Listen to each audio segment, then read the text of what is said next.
నమస్తే, welcome to Telugu రాజ్యం. ఇవాళ మనతో పాటు ప్రముఖ సోషల్ యాక్టివిస్ట్ కృష్ణకుమార్ గారు ఉన్నారు. మేడంతో మాట్లాడదాం. మ్యామ్ నమస్తే.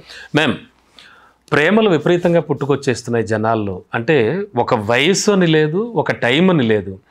చిన్న ఎగ్జాంపుల్ ఏంటంటే ఆ ప్రేమల కోసం ఎంతకైనా తగ్గించేస్తున్నారు. 3 పిల్లలకు విషయం ఇచ్చి చంపేసిన తల్లి చూసాం. అండ్ ఇంకా చాలా చాలా దురాగతాలు. అమీన్పూర్లో కూడా రీసెంట్గా ఒక దారుణమైన ఇష్యూ జరిగింది. ఇలా చాలా వచ్చేస్తున్నాయి.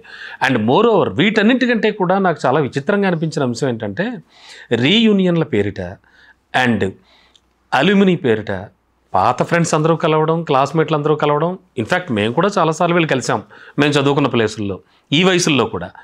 ఆ కలిసినప్పుడు కొన్ని కొత్త కొత్త ప్రేమలు చిగురించడం ఏమిటి అసలు? అంటే ఇది సొసైటీలో ఎలా అయిపోయింది? ఇంత ఫాస్ట్గా యుగం డెవలప్ అయిపోతున్న వేళ ఏమిటి జాడ్యాలు? అంటే జాడ్యం అని ఎందుకు అనాల్సి వచ్చిందో కూడా మీకు మధ్యలో చెప్తాను నేను. అంటే పర్టికులర్గా ఈ పోకడ దేనికి దారితీస్తోంది, ఎలా మాట్లాడుకోవాలి? ముఖ్యంగా పేగుబంధం, పిల్లల్ని కనడం అంటే అదొక అద్భుతమైన వరం ఒక మహిళకి, ఒక స్త్రీకి.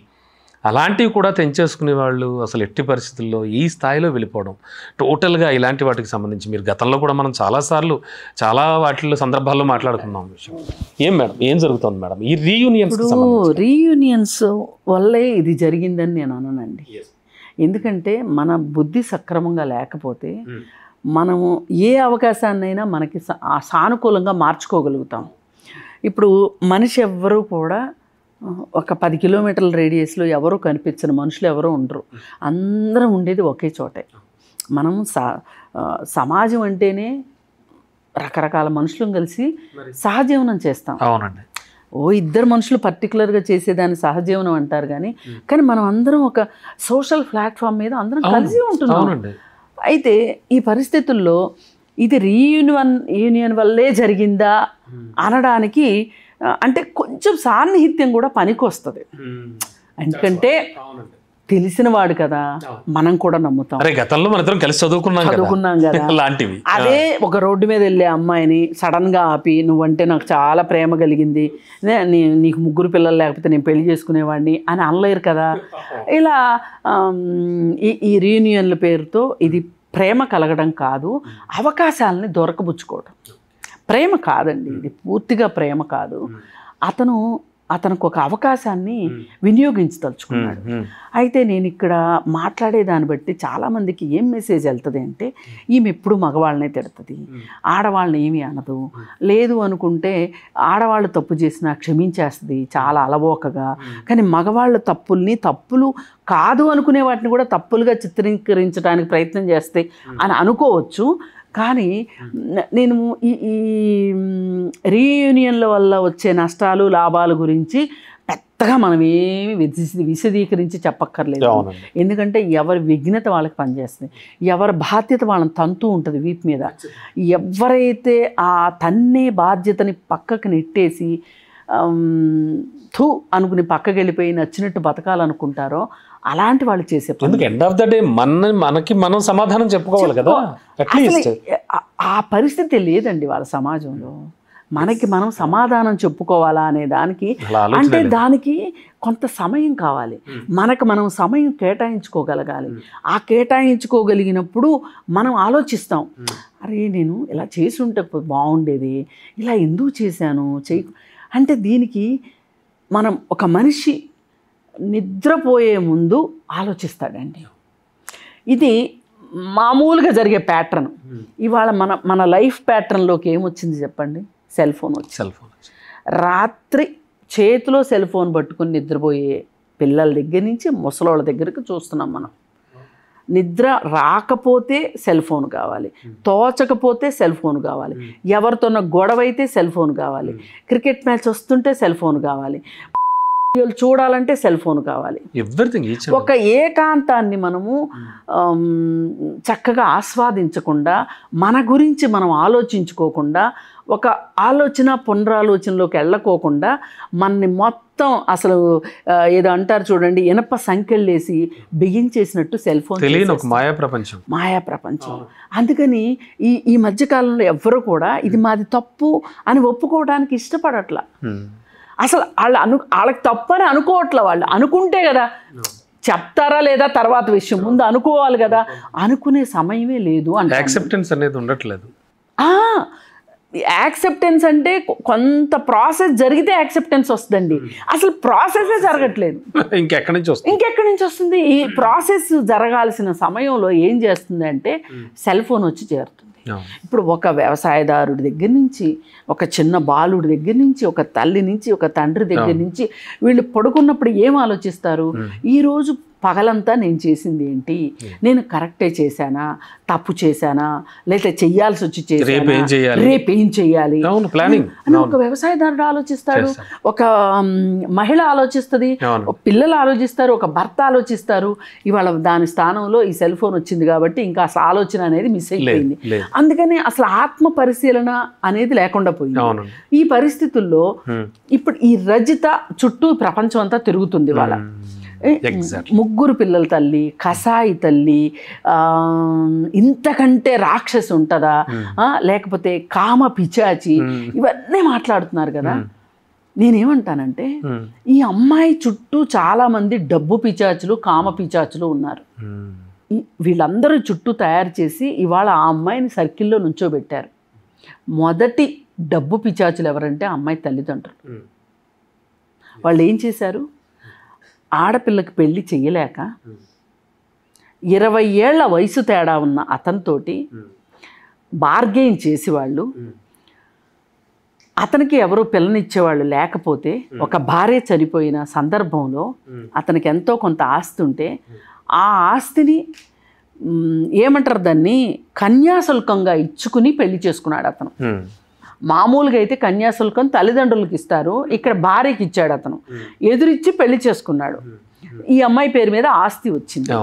ఇక్కడ ఈ తల్లిదండ్రులు ఆలోచించింది ఏంటి, ఆ అమ్మాయికి ఆర్థిక భద్రత గురించి చూశారు కానీ అసలు ఈ అమ్మాయి 20 ఏళ్ల వయసు తేడా ఉన్న భర్తతోటి ఎలా ఉంటుంది, ఆ అమ్మాయి మానసిక స్థితి ఏమై ఉంటుంది, ఈ పెళ్లి ఇష్టంతో చేసుకుందా, మనం ఒప్పించి చేస్తున్నామా, ఒకవేళ మనం ఇంత ఒప్పించి చేస్తున్న ఈ పెళ్ళికి, పైగా అమ్మాయి ఏమి చదువుకోని అమ్మాయి కూడా కాదు, 10th క్లాస్ వరకు చదువుకున్న అమ్మాయి, అందంగా ఉంది, గుడ్ లుకింగ్, మరి ఇవన్నీ ఉన్న అమ్మాయికి రేపొద్దున ఏదైనా జరగరానిది జరిగి ఆ అమ్మాయి ఏదైనా తన దావ తాను చూసుకుంటే ఏంటి పరిస్థితి అని ఆ తల్లిదండ్రులు ఆ అమ్మాయి షూస్లో కాళ్ళు పెట్టి ఆలోచించాల.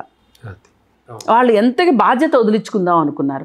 అదైపోయింది. ఇక అదైపోయిన తర్వాత రజిత భర్త దగ్గరికి వస్తే, ఇతను నాకు డబ్బులు ఉన్నాయి కాబట్టి నా కామవాంఛలు తీర్చుకోవటం కోసం నేను కన్యాశుల్కం ఇచ్చి మరీ నేను పెళ్లి చేసుకుంటున్నాను అనే ఒక ఉద్దేశం ఉన్న ఒక వ్యక్తి, 20 సంవత్సరాల గ్యాప్ ఉన్న వ్యక్తి, నేను నిన్ను ప్రేమిస్తున్నాను, నేను నిన్ను ఇష్టపడుతున్నాను, నువ్వు ఇలా ఉన్నావు కాబట్టి నాకు నచ్చావు అనే చెప్పే మాటలు వినాలని ఈ అమ్మాయికి ఉంటే కూడా చెప్పే పరిస్థితిలో లేని ఒక భర్త ప్రతిరోజు నాకు తెలిసి ఆ అమ్మాయి ఇష్టంగా అతనితో సంసారం చేసిందని నేను అనుకోను. సో మెనీ మ్యారిటల్ రేప్స్ తర్వాత ఆ 3 పిల్లలు పుట్టారు. ఇది జరిగిన తర్వాత కూడా ఆ అమ్మాయి ఒక తనకున్న ఇంటి పరిస్థితిని బట్టి ఫైనాన్షియల్గా బాగానే ఉండొచ్చు, కానీ ఒక మానసిక అశాంతి కానీ ఒక వ్యాక్యూమ్ ఉంది ఆ అమ్మాయి జీవితంలో. ఆ వ్యాక్యూమ్ని తీర్చుకోవటానికి ఆ అమ్మాయి స్కూల్లో ఉద్యోగం కూడా చేసింది. ఒక రకంగా చాలా మంచి పని చేసింది ఆ అమ్మాయి. చేస్తూ పిల్లల్ని బాగానే చూసుకుంది. అంతా చాలా సాఫీగా జరుగుతున్న ఈ సందర్భంలో నిజంగా ఈ అమ్మాయి కామపిచాచి అయితే గనక ఆస్తి కూడా రాయించుకున్నది కాబట్టి ఈ అమ్మాయి పిల్లలు పుట్టక ముందే ఎల్లుండేది కాదా? నిజంగా కామపిచాచి, నిజంగా రాక్షసే అయ్యి తీసుకునుండేది కదా. రాక్షసే అయ్యి ఉంటే గనక 3 పిల్లల్ని కనేదా, పెంచేదా, ఇవన్నీ జరిగేవా? మరి వీళ్ళు ఇప్పుడు ఈ రీయూనియన్ పేరుతో ఇంకొక కామపిచాచి వచ్చి ఆ అమ్మాయి జీవితంలోకి వచ్చాడు. వచ్చి అతను చెప్పింది సింపుల్గా 2 మాటలు చెప్పాడు, నీ అంత అందాలు రాసి ఈ 3 పిల్లలు లేకపోయి ఉంటే ఈ అందాలు రాసి నేను సొంతం చేసుకునేవాడిని అని చెప్పాడు. ఈ అమ్మాయి ఆ అమ్మాయి జీవితంలో ఎప్పుడు వినని మాట అతని నోట్లోంచి వింది, మర్చిపోయింది మొత్తం. ఇంకా మొత్తం అతని కాళ్ళ దగ్గర జీవితం పెట్టింది. ఒక్కసారి అండి సరి అయిన మంచి పురుషుడికి నేను ఇష్టపడుతున్నానని ఒక అమ్మాయి చెప్పినా, నేను నీ ప్రేమ కోరుకుంటున్నాను అని చెప్పినా కానీ అతను రెస్పాండ్ అయ్యే విధానం వేరే ఉంటుంది. ఆ అమ్మాయి అతని కాళ్ళ దగ్గర జీవితం పెట్టినా అతను అలా చూడకుండా మర్యాద ఇచ్చే మనిషి ఉంటాడు. కానీ కొంతమంది అండి ఒక్క కంటి చూపు చాలండి వాళ్ళకి ఆ అమ్మాయిని బానిసం చేసుకోవటానికి. అలా బానిసం చూసాం, చాలా ఉదంతాలు చూసాం, చాలా చూసాం. బానిసం చేసేసుకున్నాడు. అందుకే పాత వాళ్ళు ఒక సామెత చెప్పేవాళ్ళు, అసమర్థుడికి ఆలయ్యే కన్నా సమర్థుడికి బానిస అవ్వడం కరెక్ట్ అని. కానీ నేను ట్రూ ట్రాన్స్లేషన్ నేను ఒప్పుకోను. కానీ ఇవాళ ఉన్న పరిస్థితులకి అంటే అక్కడ వాళ్ళు పాతకాలంలో చెప్పింది ఏంటి అంటే, ఒక సమర్థుడు అంటే అందులో అన్నీ వస్తాయి. ఆర్థికంగా వస్తుంది, మంచి మనస్తత్వం అవుతుంది, అన్నీ వస్తాయి దాంట్లో. అయితే ఇక్కడ వీడు ఒక దొంగ. వీడు ఎక్కడ మనకు అవకాశం దొరుకుతుంది అని వెతికే ఈ దొంగ ఈ అమ్మాయిని దొంగిలించేసేసి ఏం చెప్పాడు క్లియర్గా, నీకు పిల్లలు ఉన్నారు లేకపోతేనా పాటికి నేను బ్రహ్మాండంగా ఇప్పటికైనా నువ్వు ఈ పిల్లల సంగతి ఏంటో తేల్చు, నేను నిన్ను పెళ్లి చేసుకుంటాను. సో అలా జరిగిందా? కన్ఫెషన్లో వాడు చెప్పాడు, ఆ అమ్మాయి చెప్పింది ఈ మాట. మొదటి 2 రోజులు మాట నోరు విప్పలేదు, కానీ అమ్మాయి 3వ రోజు విప్పింది, నోరు విప్పింది, చెప్పింది, జరిగినట్టు పోసుకొచ్చింది. ఇంకా పోలీసులు ఏంటంటే ఇటు 40 ప్రశ్నలు వేస్తారు, అటు 40 ప్రశ్నలు వేస్తారు. వాళ్ళకి కావాల్సిన సమాధానం వాళ్ళు బాగానే రప్పించుకోగలుగుతారు. వీడు చేసిన దుర్మార్గానికి, వీడు చేసిన అవకాశవాదానికి, వీడి కామ పిచాచికి ఇవాళ ఆ అమ్మాయి బలైపోయింది ఒక రకంగా. అసలు పిల్లల్ని అలా చంపే స్థితికి ఆ అమ్మాయి వెళ్ళింది అంటే నిజంగా అమ్మాయి రాక్షసి అయితే అన్ని రోజులు ఆ పిల్లల్ని అంత బాగా చూసుకోదండి. అందుకే ఇలా అని అన్ని సందర్భాల్లోనూ రెండో వాళ్ళదే తప్పు ఉంటుంది.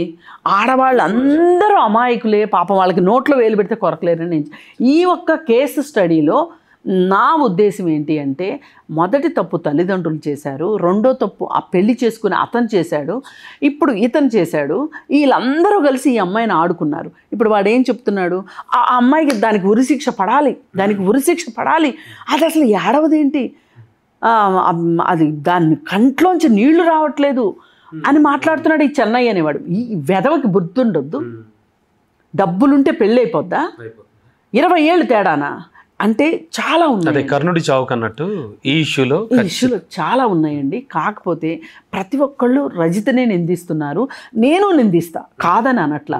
కానీ రజితతో పాటు రజితకి ఎంతైతే ఈ దుర్మార్గంలో భాగం ఉందో వీళ్ళందరూ భాగస్వాములని నేను ఖచ్చితంగా నమ్ముతున్నాను. అందుకని ఆడపిల్లలకి పెళ్లి చెయ్యాలి అని అనుకున్నప్పుడు తల్లిదండ్రులు చాలా ఈడు జోడు అనే మాట ఊరికే చెప్పలా. మరి ఆ విషయంలో ఇంతమంది చేసిన అన్యాయానికి మనం ఈ అమ్మాయిని ఒక్కదాన్ని నిందించటం కరెక్ట్ కాదు అని నా ఉద్దేశం. అందుకని ఎంత పేదరికంలో ఉన్నా మీ పిల్లలకి ఇలాంటి పెళ్ళిళ్ళు మటుకు చెయ్యొద్దని నేను కోరు. తప్పకుండా ma'am. Thank you ma'am. Thank you so much. Hello, Telugu రాజ్యం ఛానల్ చూస్తున్నారా? సామాజిక, రాజకీయ, జీవన చిత్రణే తెలుగు రాజ్యం. అతిశయోక్తులు, అసత్యాలు ఉండవు. రాజకీయ కోణం కాదు, ప్రజా కోణమే కొలబద్ద.